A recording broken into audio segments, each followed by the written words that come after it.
हमको सीट बढ़ाना है, उनको सीट को बचाना है।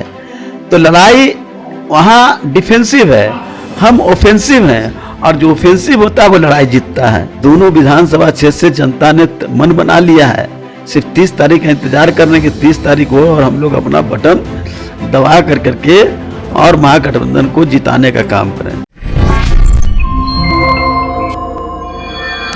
नमस्कार, आप देख रहे हैं इंडिया टॉप। मैं हूं आपके साथ नवनीत।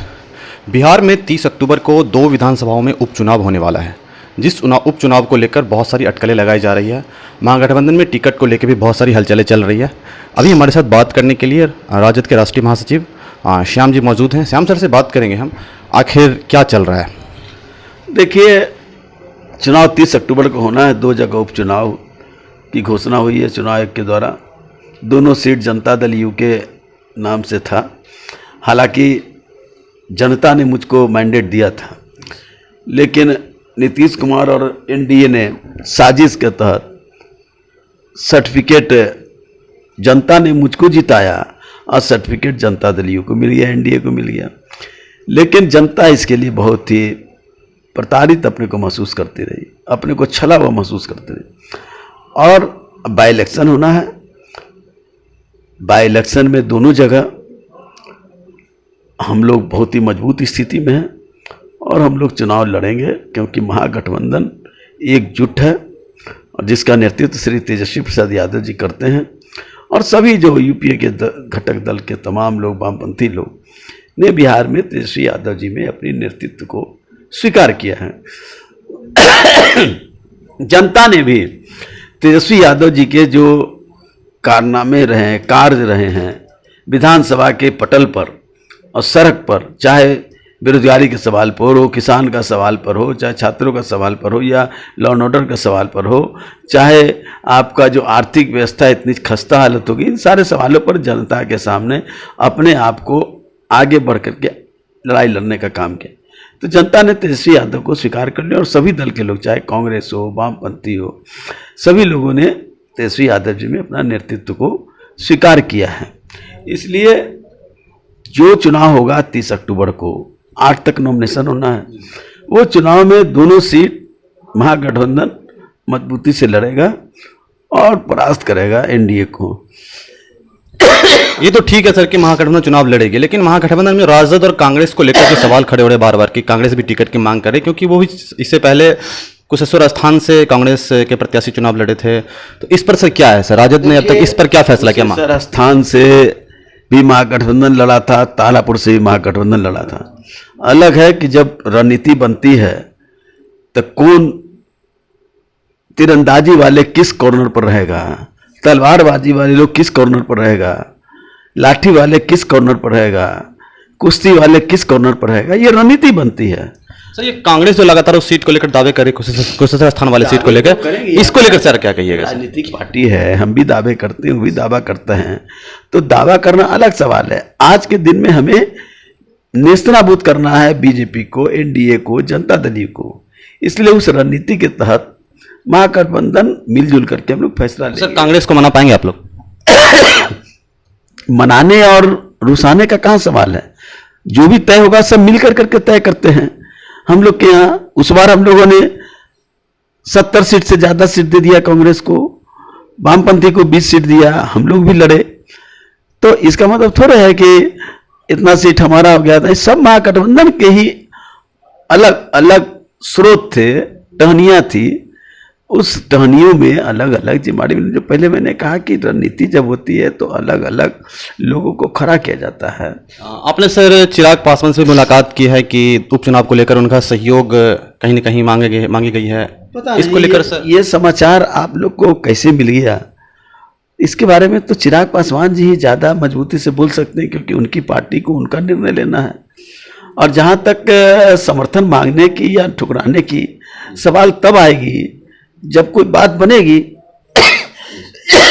आज सवाल है ही नहीं। हम लोग दो राजनीतिक जब बैठते हैं तो पारिवारिक से लेके, सामाजिक से लेके, राजनीतिक तक, और वर्तमान परिपेश में जो सरकार के द्वारा जिस तरह से कारनामे हो रहे हैं, आम जनता प्रताड़ित है, उस सवालों पर हम लोग की चर्चा होती है।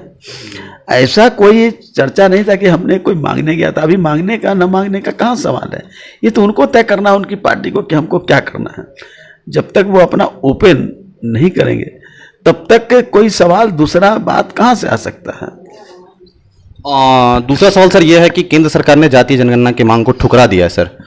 हालांकि राजद और बाकी सभी दलों के नेताओं की मुलाकात हुई थी नरेंद्र मोदी के साथ, उसके बाद भी केंद्र सरकार ने इस मांगों को ठुकरा दिया है। इस पर सर क्या कहना चाहेंगे? इस पर 2 उपचुनाव जो होने वाले हैं, इस पर क्या प्रभाव पड़ेगा? जवाब तो मान्यवर श्री नीतीश कुमार को देना होगा, क्योंकि बड़ा चमक करके गए थे प्रधानमंत्री के पास, हम लोगों ने मांग रखा था। और भारतीय जनता पार्टी भी उस डेलीगेट में थी, मंत्री जनक राम जी भी थे। उस समय तो सर्वसम्मति से इन लोगों ने जातीय जनगणना पर अपनी सहमति जताई थी। और जैसे ही केंद्र सरकार ने हलफनामा दायर किया, इनकी बोली बदल गई, क्योंकि तो गोवल्स के वंशज लोग हैं। गोवल्स के वंशज लोगों की बातों पर कोई बहुत यकीन करने की जरूरत नहीं है। जातीय जनगणना हम लोग कराने के मजबूती से पकड़र हैं, और हम लोगों ने साफ कहा है, नीतीश कुमार जी ने कहा कि हम लोग बैठेंगे, बैठ करके इस पर उचित निर्णय लेंगे। अब तो निर्णय लेना है नीतीश कुमार जी को। हम लोग तो जातीय जनगणना कराएंगे, और जातीय जनगणना कोई देश के अहित में नहीं है, किसी जाति के हित में नहीं है। इसमें जाति, देश, समाज सबके उन्नति के लिए है। जब तक आंकड़े नहीं आएंगे तब तक योजना कैसे बनेगी, तब तक राशि कैसे बटेगी, कैसे जो पिछड़े हैं उसका विकास होगा। पिछड़े का मतलब किसी जाति नहीं, जो समाज के जो सबसे पीछे पैदान पर हैं उनके लिए। आज जो ईंटा ढोने वाले लोग कौन लोग हैं? मजदूरी करने वाले लोग, साइकिल चलाने वाले लोग, टेम्पू चलाने वाले लोग, वेंडर जो लोग हैं, जो फेरी वाले लोग हैं, कौन वर्ग के लोग हैं, ये बताना चाहिए। और जब धार्मिकता के नाम पर जनगणना होगा तो जाति पर क्यों नहीं? जब आप प्रधानमंत्री बनते हैं, अपने यहाँ मंत्री बनाते हैं, तो आप कहते हैं कि ये हमारे यहाँ पिछड़ा वर्ग के लोग हैं। खुद ही जब प्रधानमंत्री बनते हैं कि मैं अति पिछड़ा का बेटा, तो आप जो कहें वो सही, तो ये चलेगा नहीं। मीठा मीठा घूंट और करवा करवा थूक ये नहीं चलेगा। हंसना और गाल फुलाना दोनों नहीं चलेगा। इस बार नरेंद्र मोदी जी फंस चुके हैं, और उनके जो नुमाइंदे लोग हैं वो सब लोग फंस चुके हैं, क्योंकि जनता ताकीद कर रही है, देख रही है इनके दुरंगी नीति को। ये दुरंगी वाले लोग हैं। ऐसे दुरंगी तो गोवस के लोग भी रहे हैं, आरएसएस के लोग रहे हैं। तो सर 30 अक्टूबर को जो चुनाव होने वाले हैं उसमें श्याम रजक बहुत बड़े मैनेजमेंट गुरु के तौर पर काम करे चुनाव में, सर इस पर क्या कहना है? हमारा जो है वो पूरा महागठबंधन करता है, और तेजस्वी जी उसके नेता हैं, तेजस्वी यादव जी, और हम सब मिल कर के इसकी रणनीति बनाते हैं। और रणनीति बनाएंगे तो जितने के नहीं बनाएंगे। श्याम रजक के ऊपर कुछ बहुत बड़ी जिम्मेदारी है इस चुनाव को लेकर। श्याम रजक एक पुंज है पार्टी का। मैं कोई अपने को बट वृक्ष नहीं हूं, मैं एक पुंज हूं। अब पुंज की जो भूमिका होगी उसी भूमिका में मैं रहूंगा। पार्टी जो भी भूमिका देगी उसको मैं करूंगा। सर एक सवाल और है, हाल ही में अभी कन्हैया कुमार कांग्रेस में शामिल हुए हैं, इस पर राजद की तरफ से बहुत सारे बयान आए हैं, इस पर सर क्या कहना है? क्योंकि कहीं ना कहीं सीपीआई भी पहले महागठबंधन में हिस्सा थी, अभी भी है, और कांग्रेस भी है। देखिए, हर पार्टी अपने विचारों के आधार पर और लोगों को लेकर के अपनी पार्टी को मजबूत करने की एक भूमिका तय करती है। कौन जाता है कौन नहीं जाता है उनकी पार्टी के अंदर का मामला है, हम लोग का मामला नहीं है। और जब तय हो गया बिहार में कि तेजस्वी यादव के नेतृत्व में महागठबंधन है, तो कोई रणनीति बनेगी तो तेजस्वी यादव के नेतृत्व में बनेगी। और उसमें जो भी लोग होंगे, कांग्रेस के लोग भी होंगे जो चुनाव प्रचार करेंगे, उसमें वामपंथ के लोग भी चुनाव प्रचार करेंगे, उसमें राजद के लोग भी चुनाव प्रचार करेंगे। और तेजस्वी जी के प्रति जो आकर्षण है वो नेतृत्व का आकर्षण है, इसलिए कोई आपसी मतभेद नहीं है। कोई भी अपनी पार्टी को बढ़ा करता है, गए हैं उनका उपयोग करें। अगर सर ये 2 सीटें महागठबंधन अगर जीत जाती है उपचुनाव में, तो नीतीश जी कब तक अपनी कुर्सी को बचा पाएंगे? अगर मगर की कोई बात नहीं है, जीत तय है। बिहार की जनता ने तय कर लिया है, दोनों विधानसभा क्षेत्र से जनता ने मन बना लिया है। सिर्फ 30 तारीख का इंतजार करने की 30 तारीख हो और हम लोग अपना बटन दबा कर करके और महागठबंधन को जिताने का काम करें। और उसके बाद तो नीतीश कुमार जी को तय करना है। देखिए, हमको सीट बढ़ाना है, उनको सीट को बचाना है। तो लड़ाई वहाँ डिफेंसिव है, हम ऑफेंसिव हैं, और जो ऑफेंसिव होता है वो लड़ाई जीतता है। डिफेंसिव होता है वो लड़ाई में हारता है। तो अब तो उनको तय करना है कि डिफेंसिव होकर के कितना लड़ाई को जीत पाएंगे। जिस तरीके से आपने देखा कि अभी श्याम रजक ने कहा कि महागठबंधन पूरी तरह से साथ है और हम लोग में आपसी अभी कोई मतभेद नहीं है, हम लोग सभी साथ हैं और आने वाले चुनाव में दमखम के साथ चुनाव जीतेंगे।